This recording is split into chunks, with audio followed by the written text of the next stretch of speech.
Olá, você que está conectado, você que está ligado aqui no canal de O Tempo. Hoje o nosso Café é com Política. Nós vamos lá para a cidade de Conceição do Mato Dentro. Vamos conversar com o prefeito da cidade, Otacilinho, do PSB, que veio nos visitar para contar um pouco mais dos projetos, né, dos acontecimentos, o que tem sido feito lá na cidade de Conceição do Mato Dentro. Otacilinho, seja bem-vindo aqui ao Café mais uma vez. Obrigada por aceitar o nosso convite. Viu? Síria, muito obrigado, né? Quero agradecer o Jornal O Tempo, cumprimentar a Salma. É sempre um prazer estar aqui conversando com vocês.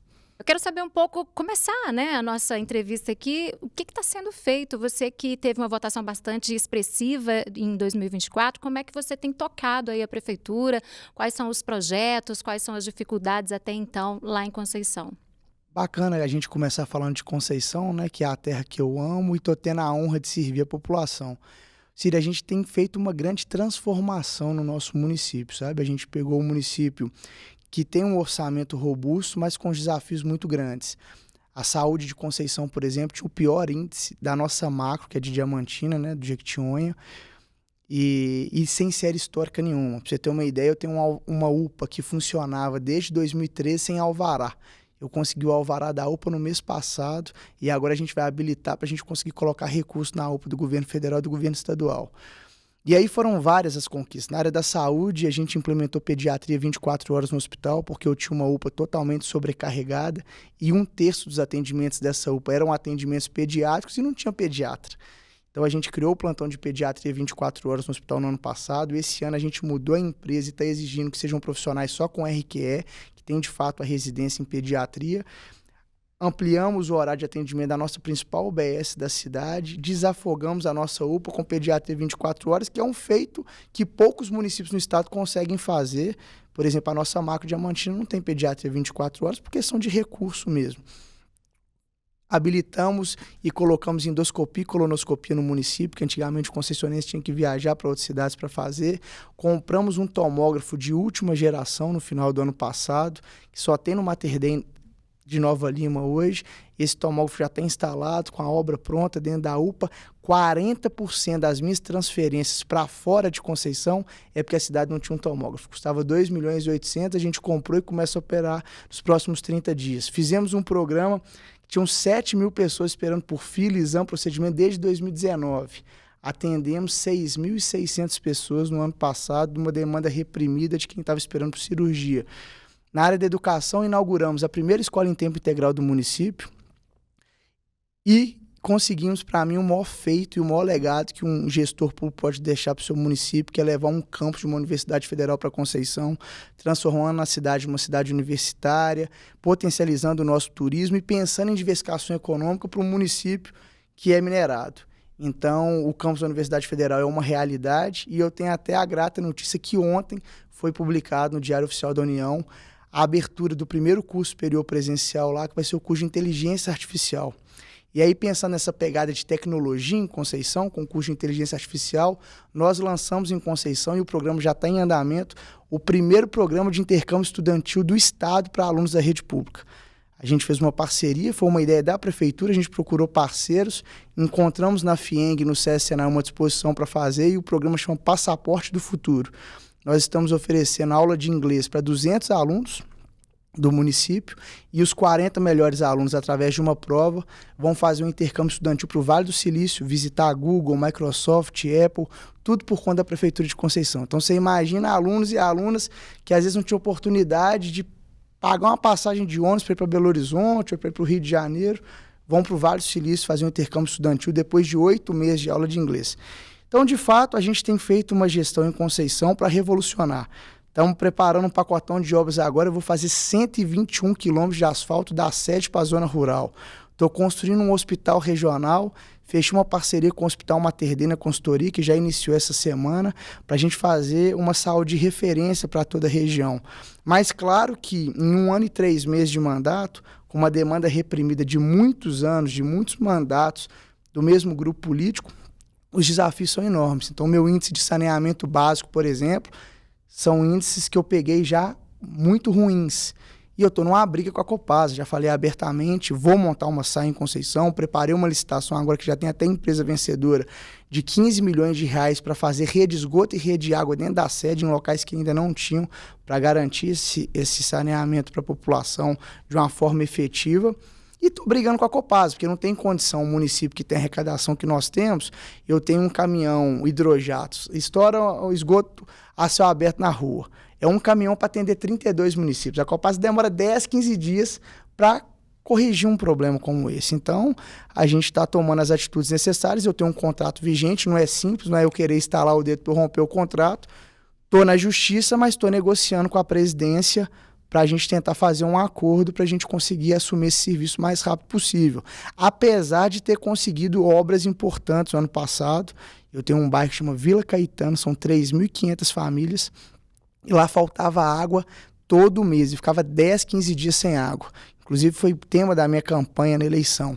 E eu consegui uma obra de 6 milhões de reais com a Copasa no ano passado. Minha primeira reunião com o prefeito foi com o presidente da Copasa e resolveu o problema desse bairro. Então, os desafios são muitos, a gente está investindo em várias áreas. Desenvolvimento rural, lançamos também um programa de apoio aos produtores rurais, chama Produz Mais CMD, que eu tenho certeza que deve ser o maior do estado, ou está entre os 3 maiores. A gente fornece trator agrícola com grade, plantadeira, ensiladeira, fornecemos frete de calcário para os produtores rurais, semente, para a gente ajudar a investir em diversificação econômica do município, sabe? Então estamos trabalhando muito e tendo a certeza que a gente está no caminho certo e vem muito mais coisa boa por aí. Agora, em relação à universidade, só um minutinho, Selma, qual que é a previsão de início de funcionamento? Agosto. Já agosto agora. O campus está pronto, já colocamos o letreiro, o curso está aprovado e a gente vai fazer uma grande inauguração agora nesses próximos meses e a gente começa. E assim, é um sonho para muitos municípios, até muito maiores que o nosso, né? E eu quero destacar que esse ano só foram criados 2 campos no Brasil, um na Bahia e um em Minas Gerais. E um desses campos foi em Conceição do Mato Dentro. Isso é motivo de muito orgulho para a gente e de muita gratidão também pelo governo federal, pelo vice-presidente Geraldo Alckmin, que nos ajudou muito, que é do nosso partido, o presidente nacional João Campos, que acreditou nessa loucura junto comigo, porque como é que você vai acreditar que vai criar um campus da Universidade Federal numa cidade de 30 mil habitantes? Tem cidades aí com 100 mil habitantes que tem esse pleito que até hoje não tem. E o João acreditou nessa loucura e o acordo que a gente fez com a Anglo no início do meu mandato foi fundamental para isso, porque a gente vai custear nos próximos 10 anos a Universidade Federal 10 milhões de reais por ano com esse acordo da Prefeitura e a Anglo. Aproveitando esse gancho, né, do acordo, como é que está o embate? Já foi finalizado, que existia entre você, o município, né, de Conceição, e a Anglo no TCE, que estava parando um pouco esse acordo, né, que foi feito? Na verdade, o embate não era da Prefeitura, né? O embate foi da deputada Bela Gonçalves, que fez uma denúncia sobre a questão do alteamento.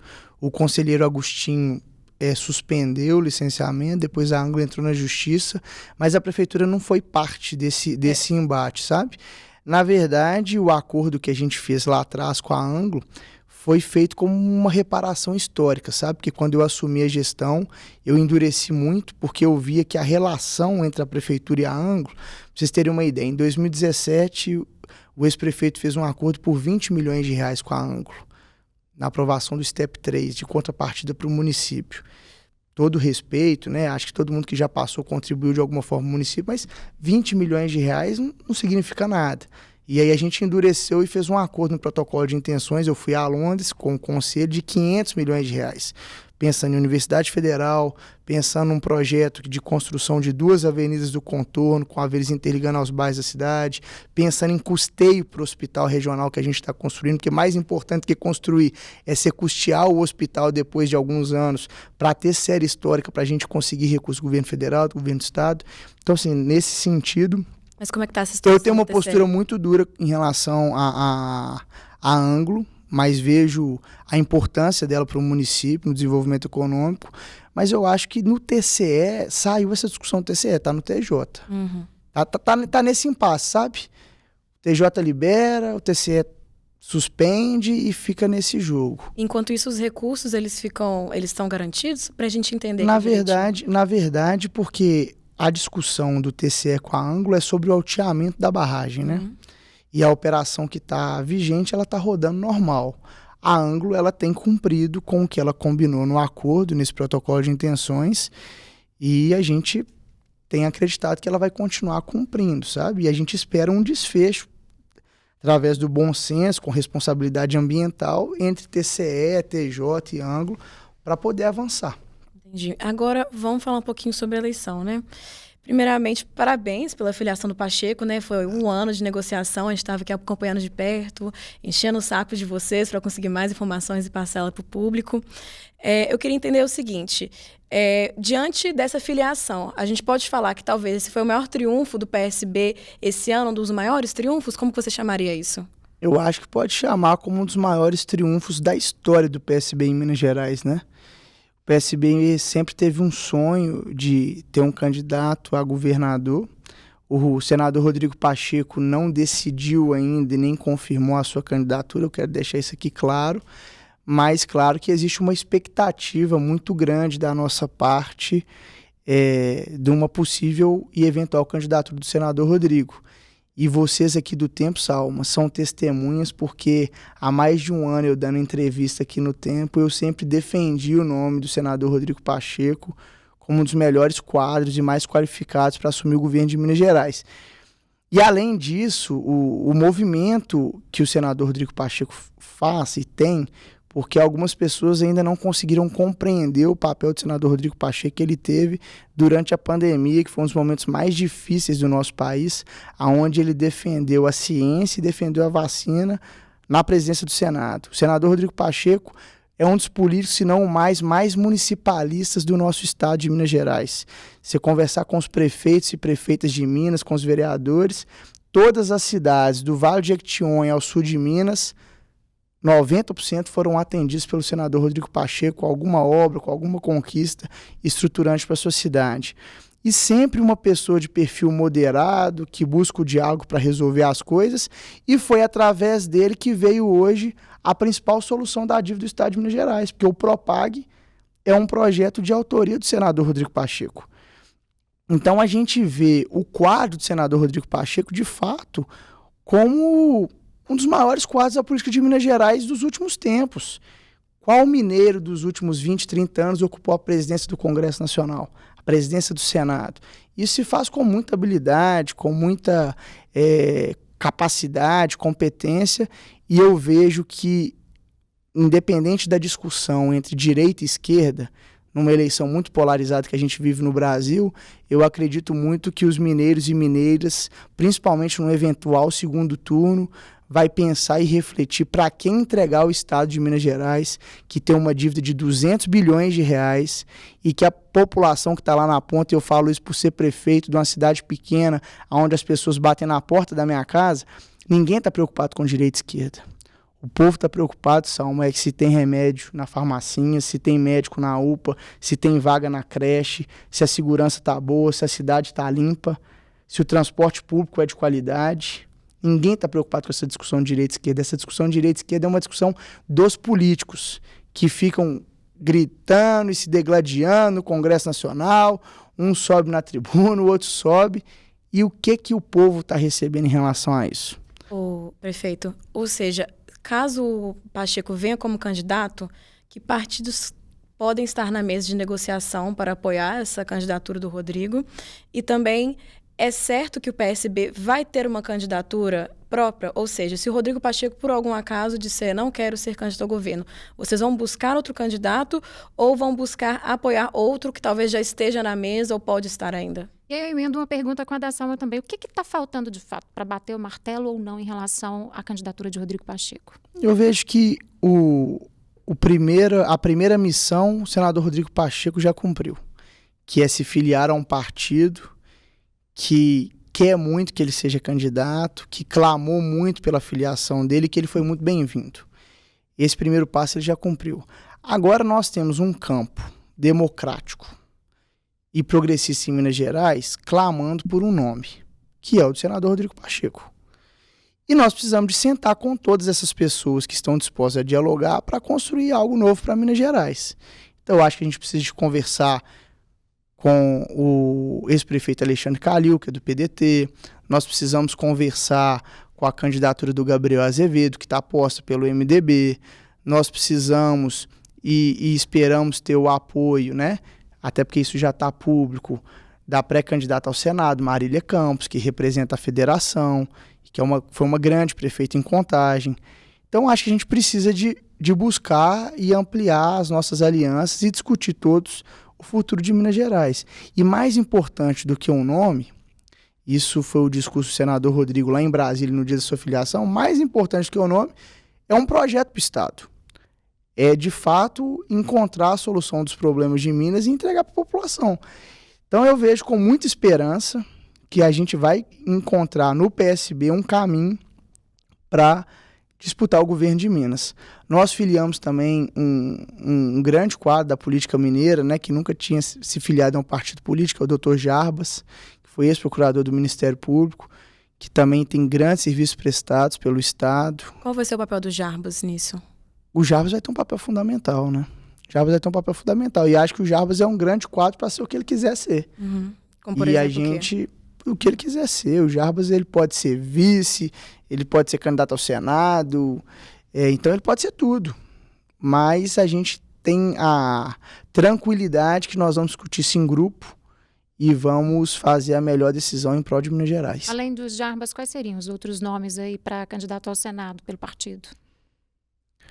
Olha, o Dr. Jarbas, ele pode ser candidato ao Senado, mas a gente precisa de fazer uma frente ampla. Então, eu não estou tão preocupado com candidatura só do PSB. Eu estou preocupado porque a gente já tem uma candidatura ao Senado posta da Marília, que vai ter o nosso apoio. Então, a gente tem mais uma vaga para o Senado. Nós precisamos de deixar esse leque ampliado. Principalmente se o PSB tiver uma candidatura ao governo. Então, nós não estamos tão preocupados de ser que seja do PSB, não. Claro que nós temos grandes quadros no partido, mas a gente precisa de fazer uma frente ampla para Minas Gerais. Eu ia perguntar isso para o senhor, caso haja uma candidatura, então, do Rodrigo Pacheco, vai estar na chapa apoiada pelo Lula. Ou seja, se houver uma candidatura do Pacheco, vai ter a Marília como candidata a Senado, e aí fica uma segunda vaga. Eu não tenho dúvida nenhuma que o presidente Lula vai apoiar o senador Rodrigo Pacheco caso ele tome essa decisão, até porque ele o tempo inteiro foi um dos maiores entusiastas da candidatura do senador Rodrigo Pacheco. Pois é, mas existe uma tentativa, talvez, do Pacheco de tentar tirar essa rejeição que o Lula tem, afastar um pouquinho, como, por exemplo, o Fuad fez, né? A gente teve o Fuad como vencedor nas eleições aqui em Belo Horizonte. Só que o nome do Lula não foi citado em um momento na campanha dele porque entendeu que poderia trazer mais rejeição do que ajuda. Tem um entendimento desse, talvez? Não, eu acho que não tem nada desse entendimento, Salmo. O que eu vejo é o seguinte: o senador Rodrigo Pacheco é uma pessoa que sempre teve um posicionamento político de centro, um posicionamento equilibrado, um posicionamento aberto ao diálogo e que tem uma aproximação hoje grande com o presidente Lula, tem carinho e tem o apoio do presidente. Mas a gente não quer simplesmente polarizar a eleição em Minas Gerais. Essa que é a questão. Ter o apoio do presidente Lula é muito importante. Inclusive, eu acredito que os candidatos que vão para o segundo turno em Minas são os candidatos que terão apoio do Lula e do Bolsonaro. Mas a questão é que a gente não quer ficar debatendo na mesa sobre PT e PL. A gente quer debater os problemas do Estado e debater quem tem capacidade de resolver esses problemas, quem tem capacidade de entregar mesmo o que os mineiros estão precisando e clamando. Então, eu acho que vai ficar muito nisso, na verdade, dos adversários e da oposição querendo colocar essa questão da polarização o tempo inteiro para tentar trazer algum eventual desgaste do senador Rodrigo Pacheco, mas que ele, por si só e pela sua trajetória, ele fala por si, entendeu? Então, não vejo que tem espaço para isso. Agora, qual que é a estratégia para as eleições proporcionais? Qual que é a expectativa de vocês em número de candidatos aí, deputado federal, estadual? Eu vejo que a gente, modéstia à parte, brilhou nessa estratégia de montagem de chapa proporcional, tanto para deputado estadual quanto para deputado federal. Inclusive, quero fazer aqui um agradecimento e uma menção ao deputado estadual Noraldino, que teve um papel também fundamental nessa construção dessas chapas. E também agradecer o senador Rodrigo Pacheco, porque depois da filiação dele a gente conseguiu também trazer muitos mais nomes. Então o senador Rodrigo Pacheco nos ajudou muito. E ele nos ajudou mais ainda respeitando, como um bom diplomata que é e democrata, as regras que a gente tinha estabelecido há 6 meses atrás, quando a gente ainda não tinha um sim dele, se ele toparia se filiar ao PSB ou não. Porque a gente criou a regra lá atrás, que nós montaríamos uma chapa de deputados federais sem deputado com mandato. E a nossa primeira regra era não mudar a regra. Então a gente construiu uma chapa muito equilibrada, com ex-prefeitos, a chapa municipalista se filiou, ex-prefeito de Sete Lagoas, de Mariana, de diversas cidades de Minas, e montamos uma chapa muito forte. Poços de Caldas, candidatura em Montes Claros, com o deputado Carlos Pimenta, que se filiou na janela, e montamos uma chapa muito forte. Numa eventual filiação do senador Rodrigo Pacheco, muitos pensaram que o deputado, por exemplo, Luiz Fernando Faria, que é muito ligado ao senador Rodrigo Pacheco, o próprio deputado federal Igor Timo, se filiariam ao PSB. E a gente teria a maior honra de receber esses quadros no partido. Mas como que eu mudo a regra? E ainda mais pela minha pouca idade, né, Ciri? Porque eu começando essa trajetória na política e o que eu tenho mais de valioso é a minha palavra. Então, eu já tinha dado a minha palavra a 40, 50 candidatos e candidatos a deputados federais, 70 candidatos a deputados estaduais, que a regra seria essa. E assim a gente fez. Para deputado estadual, as regras que a gente construiu era que para ter deputado estadual na chapa, o deputado estadual tinha que trazer a cadeira dele. Então, o Noraldino, por sempre ter uma votação acima de 110, 120 mil votos, ele já faz a cadeira praticamente sozinho. E a gente queria que outros deputados com mandato que viessem, não, tem 60, 70, 80 mil votos, então traz mais 2, 3 candidatos para a gente bater ali seus 120, 130 mil votos, que faz uma vaga na Assembleia. E a gente tem uma chapa hoje de deputado estadual que faz 4 deputados estaduais, dependendo do voto de legenda a gente pode até surpreender. A gente tem uma candidatura ao governo, e para deputado federal a gente faz 3. Então o PSB vai sair de 0 deputados federais em Minas para 3 deputados federais. E eu tenho certeza que poucos partidos no estado, tirando as federações, que é a União e PP, o próprio PSD, que é o partido do governador, PT e PL, não vai ter mais do que 2, 3 partidos que vão conseguir fazer 3 deputados federais, sabe? A maior parte vai fazer 1, 2, e o PSB está muito firme para a gente fazer essas 3 cadeiras. O senhor falou de federação, tem chance ainda do PSB federar com o partido? Inclusive, estava com umas conversas com Cidadania, não era? Teve uma conversa muito adiantada para a gente federar com Cidadania. Inclusive, seria muito bom, porque o presidente de Cidadania aqui no estado é o João Marcelo, que é um grande amigo que eu tenho, prefeito de Nova Lima. Mas aí, por uma insegurança jurídica do Cidadania, daquela confusão de trocar o diretório e tal, isso esfriou. A gente está avançando nisso de novo, porque o Conde retomou, né, o comando do Partido Nacional. Esse que é o problema. Tá com esse racha ainda. Então, ele retomando, a gente tem condição de avançar e federar com Cidadania. Se tiver alguma coisa diferente disso, o PSB vai continuar sem federar com ninguém. Entendi. E tem essa questão da chapa, voltando a isso, foi ventilado algumas semanas atrás, antes mesmo do Pacheco confirmar a filiação dele do PSB, que ele poderia ter o Aécio, que está aparecendo nas pesquisas como vice ou na chapa de Senado. Isso é uma possibilidade? Acho que a gente precisa de conversar com todos. O ex-governador Aécio Neves, inclusive, está aparecendo muito bem nas pesquisas, né? Candidato ao Senado, fez grandes obras e grandes realizações em Minas Gerais. A gente tem que conversar com todos, tem que fazer uma frente ampla. Como é que está a sua relação hoje com o governador de Minas Gerais? Com o Matheus Simões? Minha relação é boa. Não tem problema nenhum com o governador Matheus Simões. A diferença com entre o Zema e o Zema e com o ex-governador? Relação boa também. Eu não tenho problema com ninguém. Acho que com o lançamento da candidatura do Pacheco isso pode mudar, dar uma estremecida? Eu, como um bom mineiro, sou muito ponderado e sei respeitar as divergências, né? Eu sempre me posicionei de uma forma muito clara com ex-vice-governador Matheus Simões e agora governador Matheus Simões, da minha posição partidária, né, e do meu lado político. Então, assim, eu não tenho nenhum tipo de problema com o governador Matheus Simões, trato muito bem, ele também me trata muito bem, 0 problema. Desculpa, eu queria fazer uma última pergunta sobre a eleição, que é sobre o Alexandre Silveira, que estava ventilado, né, que talvez ele fosse o PSB. Inclusive, teve uma questão de talvez ele ter pedido a presidência do partido em Minas. E, no final das contas, ele não foi no PSB, continuou no PSD, vai ser coordenador da campanha do Lula, né? Existia a possibilidade dele vir para o PSB, inclusive com uma candidatura a senador? Era um pedido do Lula? Por que não aconteceu? Na verdade, eu tenho uma ótima relação com o ministro Alexandre Silveira. Inclusive, lá atrás, a gente havia feito convite também para o ministro Alexandre se filiar ao PSB. E a gente ficou esperando essa posição e essa definição dele. Então, na verdade, a gente respeita a decisão do ministro de continuar no PSD. Não sei se ele pode mudar eventualmente de partido nessas próximas semanas, porque também pode ser que aconteça, mas dizer que o PSB sempre esteve de portas abertas para o ministro Alexandre Silveira e para a gente seria uma honra recebê-lo. Bom, eu identifiquei você quando nós começamos como prefeito de Conceição do Mato Dentro, né? Então, para fechar essa entrevista, eu gostaria de falar um pouco mais de Conceição e focado um pouco mais nessa questão da mineração, que a gente sabe que é forte lá na região, né? O que você tem feito para, de fato, equilibrar essa questão da geração de empregos, a sustentabilidade e com a economia da cidade em si? Então, a gente está tratando a diversificação econômica do nosso município em 3 eixos.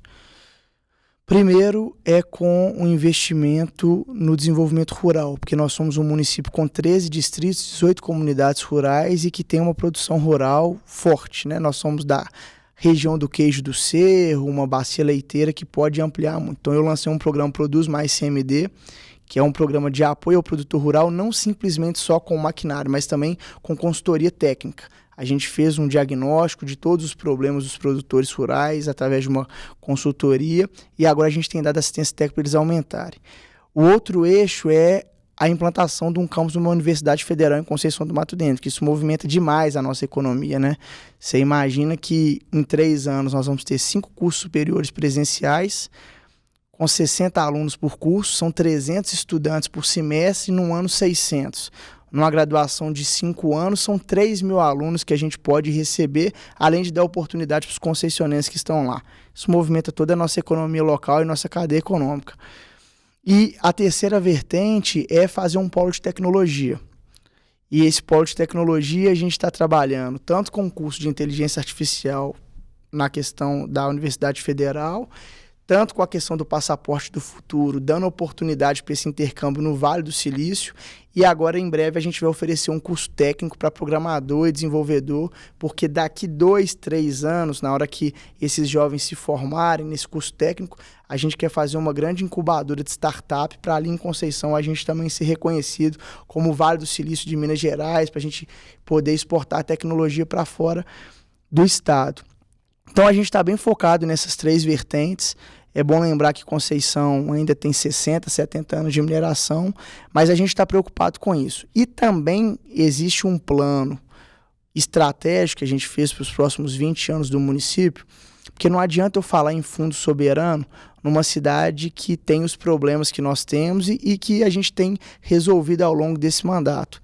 Nós precisamos de resolver todos os problemas de saúde, infraestrutura, educação, e na hora que os nossos índices forem referência para o Estado, a gente sim vai discutir sobre um fundo soberano, para a gente ter um percentual desse CEFEM depositado nesse fundo, para daqui 70, 80 anos, quando a mineração acabar, o município possa viver de rentabilidade de juros e a gente ter uma vida tranquila e saudável do ponto de vista financeiro para frente. Então é isso, a gente tem trabalhado nessas 3 vertentes e sabendo aonde que a gente quer chegar, investindo nos problemas reais para resolver e lá na frente vamos constituir um fundo soberano para a gente poder dar essa tranquilidade para as próximas gerações. Tá certo. Otacilinho, prefeito de Conceição do Mato Dentro, muito obrigada, viu, por estar conosco aqui no Café com Política de hoje. As portas estão sempre abertas. Muito obrigado, Cília, muito obrigado, Salmo. Quero agradecer mais uma vez o Jornal Tempo. Estou sempre à disposição.